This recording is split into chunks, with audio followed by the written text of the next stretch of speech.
Nicole Ayala and Diego Bandido.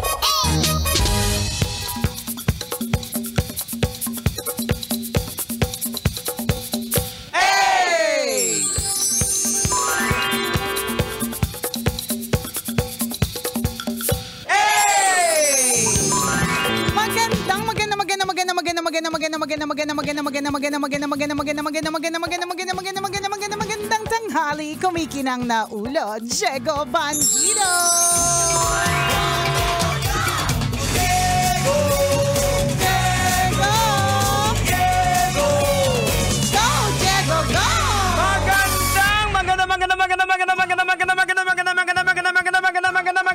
Magandang tanghali, kumikinang ina.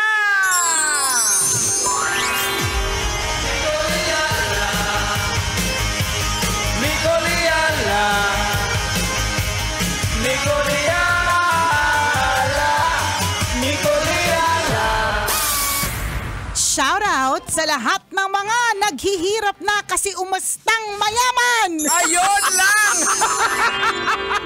Back to normal. Back to reality. Hindi talaga tayo mayaman. Tama. Umaasta lang tayo pag bakasyon. Kamote na tayo ngayon lahat. Kamot sa ulo. Kamot talaga sa ulo. Alam mo, last Holy Week kasi nagpunta kami sa Singapore, no? So, ang kagandahan kasi sa pagpunta ngayon sa ibang bansa, kung halimbawa wala kang cash, okay lang kasi pwede mo nang gamitin yung GCash na app.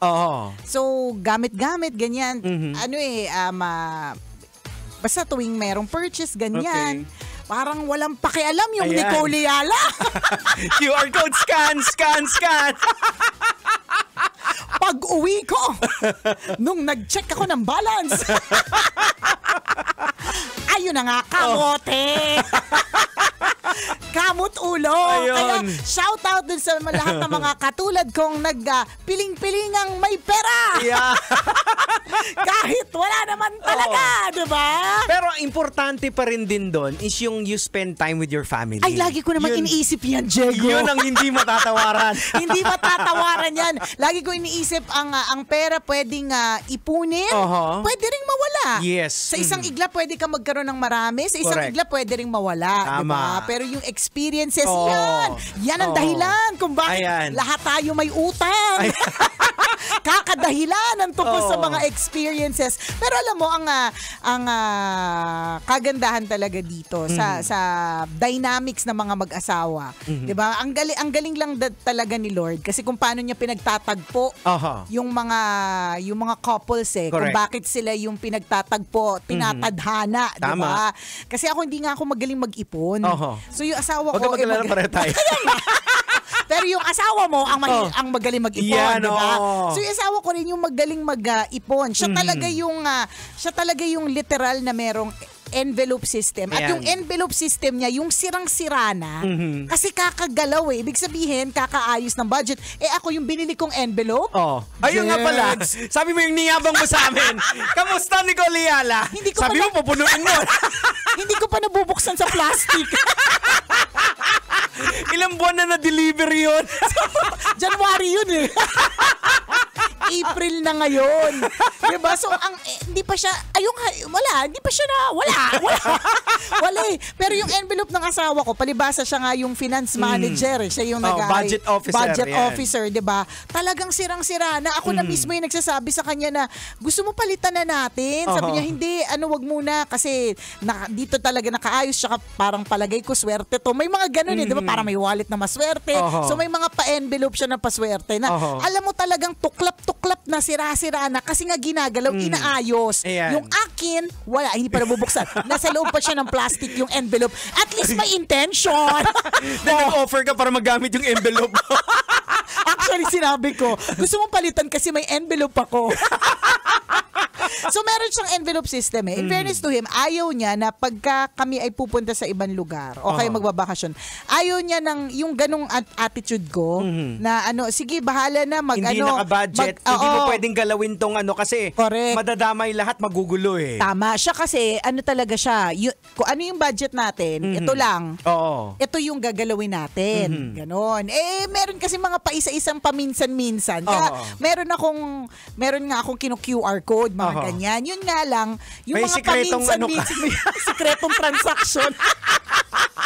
Yun nga lang, yung paminsan-minsan na yun, akala mo, bawa, kunyari, 1.5 pesos, di ba? Kung ilang minsan yun, hindi mo na-realize, 10,000 na pala. Ayan, kasi nag-i-enjoy ka eh. Correct. Kasi natutuwa ka. Kaya yun yung sinasabi niya, tingnan mo ngayon, di ba? Kamote ka. Bigla ka tuloy kinabahan, di ba? Kasi kaya siya, bago pumunta sa isang lugar, and this is something that you can do, dun sa mga, kunyari, hindi pa kayo nag-outing, kasi talagang wala pa talaga sa budget, or talagang ang inyong pamilya, kapag ka Holy Week, talagang very serious about just staying in your place. Ganyan. May ganun eh, kanya-kanya talaga. At after na ang pagpaplano para sa outing, kasi parang kaumpisa pala ng summer, ang init, di ba? Malayo-layo pa ang laban nito, di ba? Pwede nyo pong gawin yun, yung iipunan nyo muna. Oo, totoo. Para pagdating doon, pinaghahandaan siya. Correct. Masarap din talaga siya sa pakiramdam na wala kang nilalabas na pera kasi nag-ipon ka beforehand. Pwede po siyang gawin. Huwag magmadali kung hindi pa talaga ready. Sa amin naman, ang diskarte naman namin kasi yung family, kapatid ni Let, ni Mrs. niya, so nagsama kami. Sabi niya, sige, sagot na namin yung tutuluyan. So nag-beach kami. Basta kayo bahala sa pagkain. Ayun. Di kami namili na kami ng mga kung anong pwedeng tapos doon na kami magluluto. Actually, yung adobo nga namin 3 araw. Di ba? Di ba? Para-paraan lang eh. Correct. Damihan mo lang yung sabaw, di ba? Ganon. So maganda po yan. Kung pwedeng may toka, katulad ng ginawa ninyo, gawin po ninyo. Kasi iba pa rin kapag ikaw ay naghanda. Iba pa rin po talaga yung bahala na si Lord or bahala ni si Batman. Ayan. Sa talagang pinaghandaan mo ang isang mahirap bagay. Po magbida-bida. Oo, mahirap talaga. Hindi kami na bahala, ako na bahala. Hindi pwedeng ganon. Dapat paghahandaan mo talaga. Nung bata-bata tayo, ganun tayo eh. Oo. Hindi, ako na bahala dyan. Sagot ko na yun. Sagot ko rin. Kahit sa totoo lang, di ko alam kung sa kukunin. Basta, bahala na ako dyan, di ba?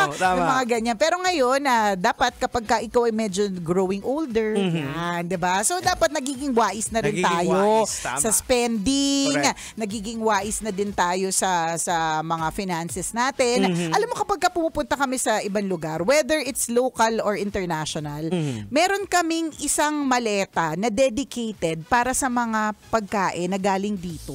Okay. Kasi, nagaling na meron kami.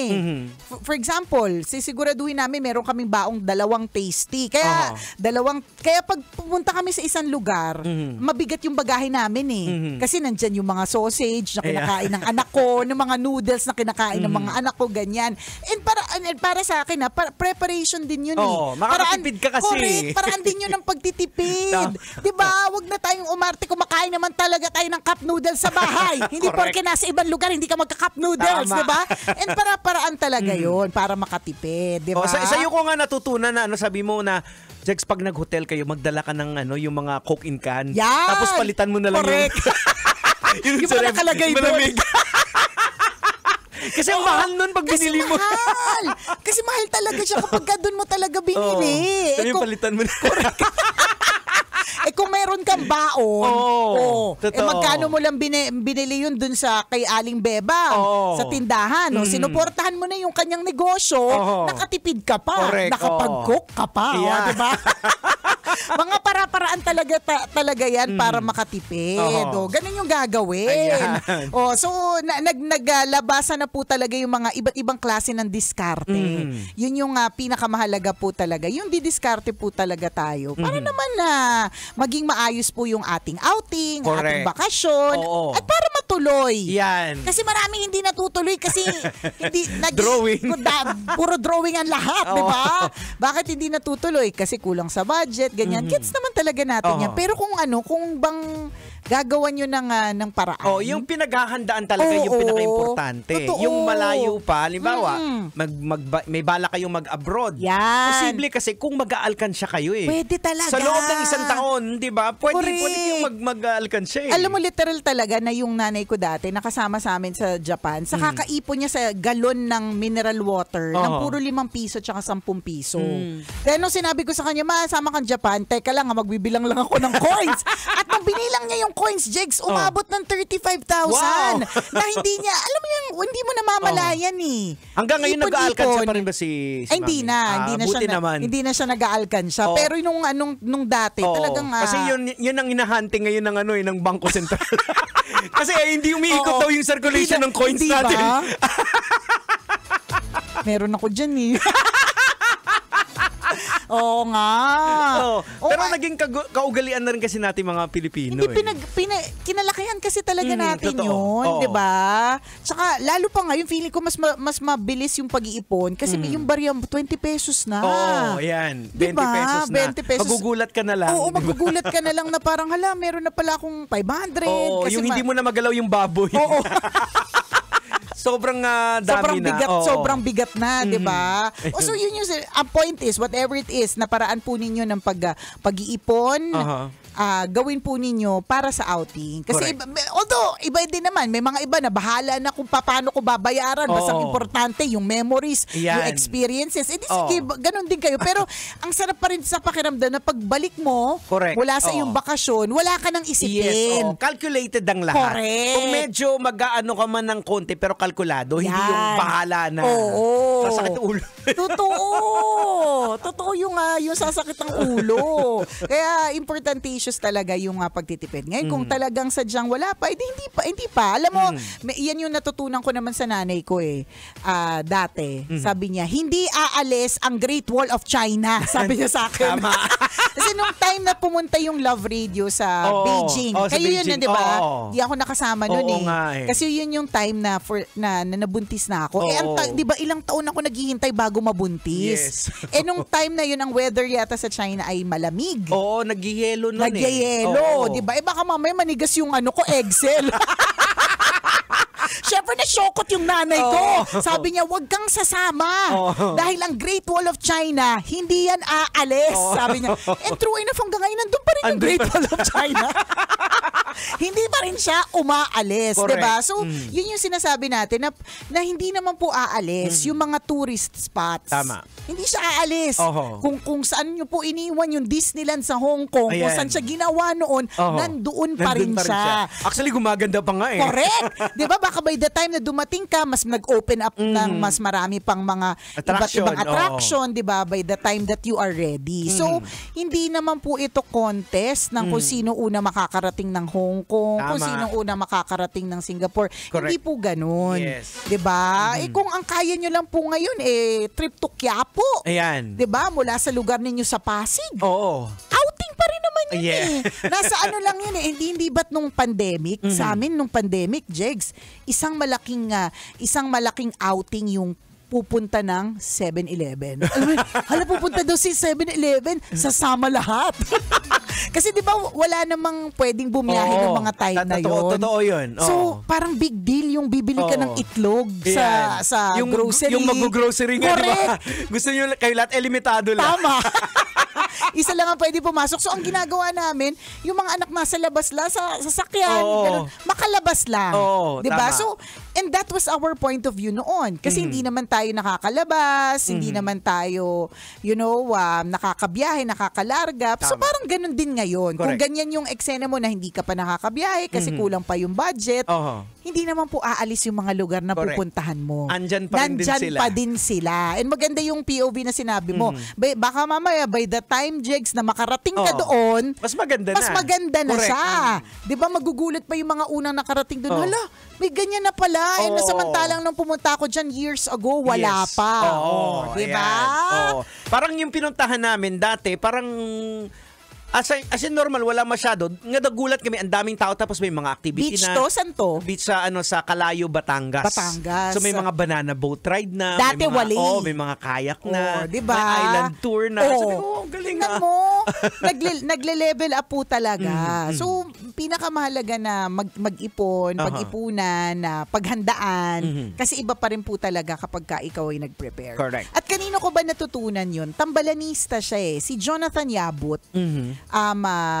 Siya yung nanalo sa The Apprentice Asia. Pilipino siya eh. Okay. Na-meet ko siya one time sa isang event ng mga accountants. Tapos shinare niya doon na ang rason kung bakit siya nanalo is because of preparation. Kasi lahat ng mga kasabayan niya magagaling din eh.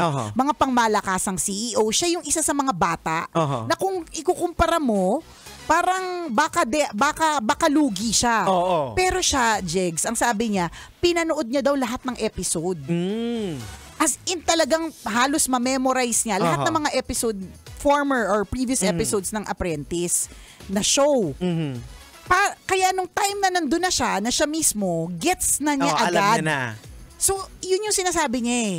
Na talo ng taong prepared, yung mga pangmalakasang hindi nag-prepare. Eh, ano ngayon kung pangmalakasan ka, kung hindi ka naman naghanda. Correct. O, diba? Kaya kung mag-advance ka na eh, nakikita mo na to, alam ko na to. Alam mo na yung gagawin. Alam ko na yung gagawin. Wala nang panic mode. Wala, kasi na pinagplanuhan ko to eh. Pinag-aralan ko to. Correct. O, diba? At yun yung maganda. Alam mo na kagad kung saan ka pupunta. Alam mo na, hindi ka na maloloko. Kasi nga, pinaghandaan mo. At ang maganda po dito, sa panahon ngayon, sky's the limit ang information. Correct. Nasa internet na po ang lahat. Tama. O, so huwag ka nang malungkot, kabisyo. Huwag ka nang malungkot kung hindi ka nakapag-outing. Isipin mo na lang, it gives you time to prepare. Yan. Ha? O siya mga kabisyo, kayo pa rin po yung nakatutok. Ako po ang kumikinang ulo, Diego Bandido. At akong kumikinang ina mo, Nicole Yala. Kailangan pa bang i-memorize yan? Basic!